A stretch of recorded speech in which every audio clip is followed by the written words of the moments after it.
more than once, usually in the setting of a classroom, but now in the setting of this message. More than once I've said this to people just to try to kind of make my point. And I'm going to do it now, and here it is. If today you are walking down the street, I can visualize, I can imagine seeing you now walking down the street in downtown Mount Vernon, and you see someone approaching you, and you are absolutely convinced that it's Jesus of Nazareth. You're just sure of it. And he's walking up to you, and it's obvious that he wants to talk to you. What I've counseled people over the years is, if that ever happens to you, you may want to consider turning around and running for your life. And I mean that. Because this is our calling. It's only this. You are the salt of the earth, and you are the light of the world. That's all. Go do that. Go be that. This is a Herculean calling. They're clearly related, and they're slightly different. These two concepts have kind of a yin-yang relationship. If you decide not to turn and run, this is what we signed up for. Salt. Salt of the earth. You know, I'm old enough that I played high school football in the late 70s. And during summer conditioning practice, our coaches used to give us salt tablets to take. Anybody remember salt tablets? You shouldn't do that. There was big piles of salt tablets on the training table, and we would take them. Salt is basic. And I can hear my excellent writing teachers at Mount Union College saying to us, don't say, if something is basic, don't write that it's very basic. Something is basic or not. Salt is basic. And I looked it up because I didn't know. In a healthy human body, there's typically around 250 grams of sodium in us at all times. That's about 4 salt shakers, according to the person that I read. About 4 salt shakers of salt inside of us. And if we don't have enough salt in our bodies, because salt is basic, I'm going to try to pronounce this correctly, we might come down with hyponatremia. Hopefully I pronounced that correctly. Hyponatremia. That's what we get if we don't have enough basic salt. And in the worst case scenarios, we can come down with shock, coma, and even death. Salt is basic. Salt of the earth. There is something called blessed salt in the history of Christianity. Let me read this. Blessed salt has been used in various forms throughout the history of Christianity. Among early Christians, the savoring of blessed salt often took place along with baptism. In the 4th century, Augustine named these practices visible forms of invisible grace.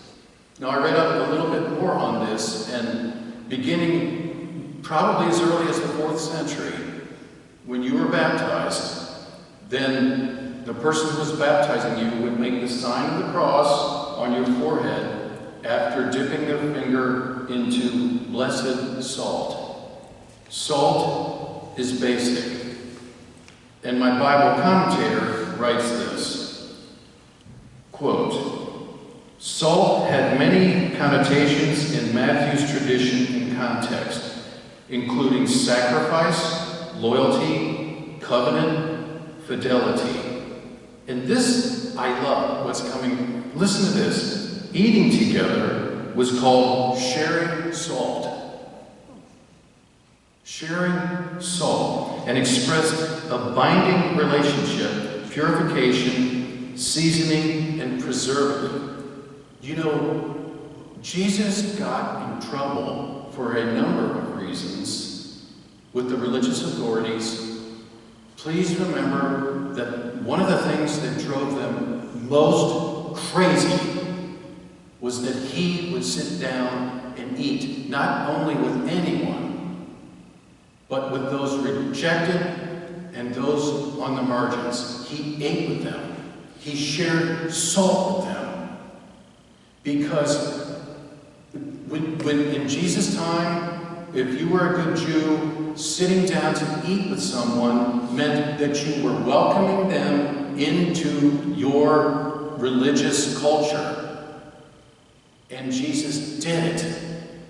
He shared salt with them. You know, over the years as a pastor, I would often, I still do.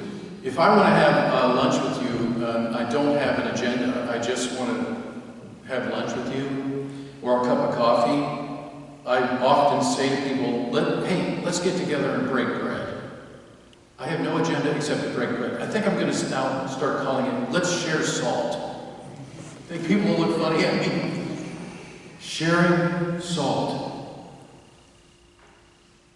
Salt of the earth. What does that mean? If we are the salt of the earth, what does that mean? I'll tell you, since I'm the one that's the preacher, well, what does it mean to you, Groat? What does it mean? So I thought about it. I know people that are the salt of the earth. You know people that are the salt of the earth in your life. And it's a hard thing to define, but you know it when you see it. Here's what I think, people who are salt of the earth. The first thing that came to my mind was they're real. And another word for real is authentic. Very early in my ministry, when I was an associate pastor, I got a lot of good advice from the late, great Roger Kunkel, who was the senior pastor and my boss. And one of the first things he said to me was, he said, Jay, please hear me when I tell you this. As a pastor, you're not going to fool anyone. People are going to know whether you're doing your work, and even more importantly than that, people are going to know if you care. You're not going to fool anyone. And he was absolutely right. Salt of the earth, people for me are real. They're authentic. And I came up with 4 characteristics of the salt of the earth. The second one I came up with was compassionate. And you know, linguistically, that means simply with passion. When you're with a person who's salt of the earth, you can tell you're in the presence of someone that wants to connect with you. Compassion. The third of the 4 I came up with was forgiving. Salt of the earth people know how to forgive. And the 4th was a salt of the earth person is present. In the business world, they call this availability. They're present. Salt of the earth. Hard to define, you know when you see it. Okay. Light of the world.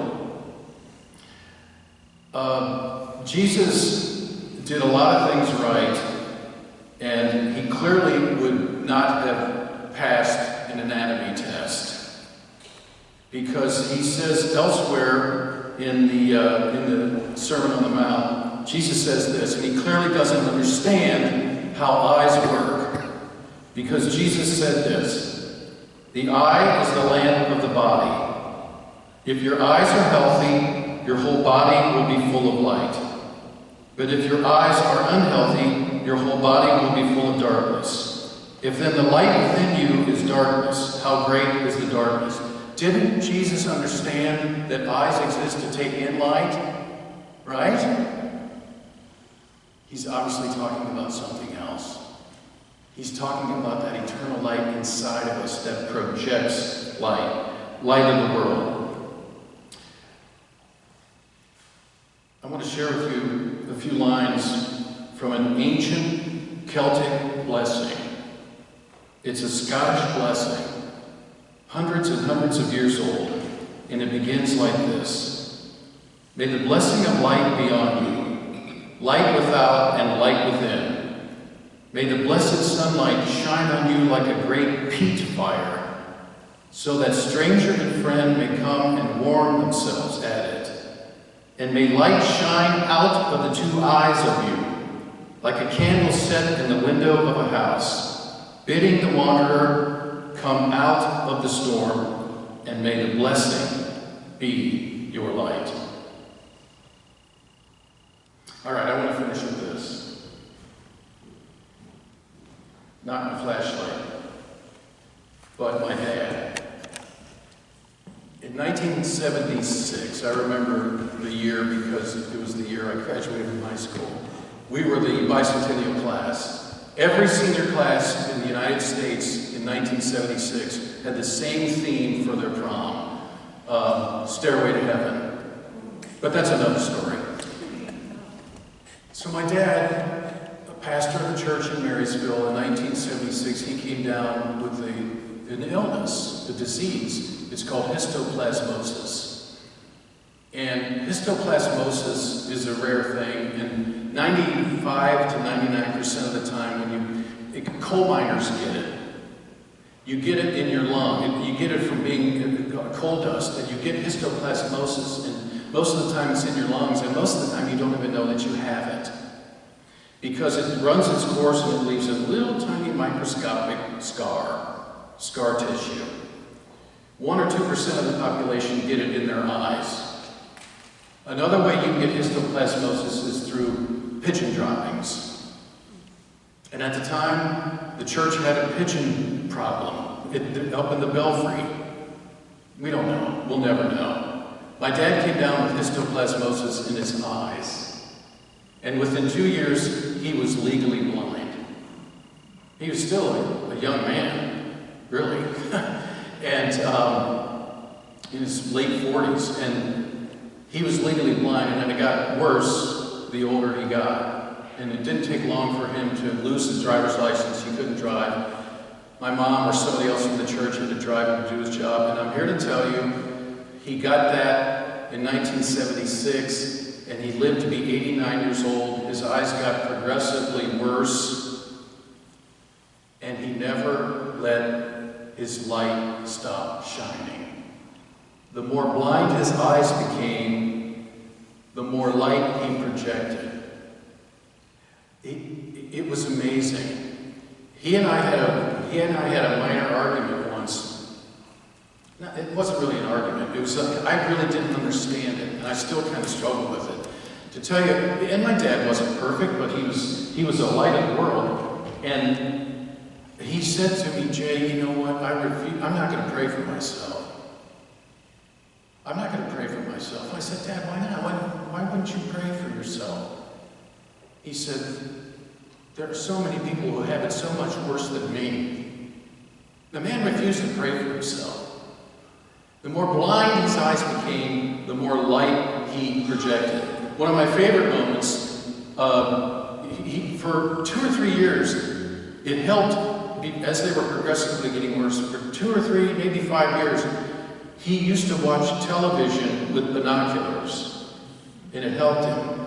Does anybody remember the old TV show, Charlie's Angels? I'll never forget the time when I walked in the room. I came home from college and surprised him, and I caught him watching Charlie's Angels with binoculars. Now, if you don't remember Charlie's Angels, see me after the service. That's the light of the world. That's our calling. You know, you all started doing this long before I got here. Because if Jesus walks up to you today in Mount Vernon, I think he's going to say to you, look, you're called to be the salt of the earth. You're called to be the light of the world. And I think he's going to say to you, he's going to ask you, where do you go to church? And you're going to say, I go to the First Congregational Church here in Mount Vernon. And I think Jesus is going to say something like, oh, that church knew from the beginning that you're called to be the light of the world. You know, I said I was going to finish. I am going to finish. Where's, okay, the street, Main Street's out that way, right?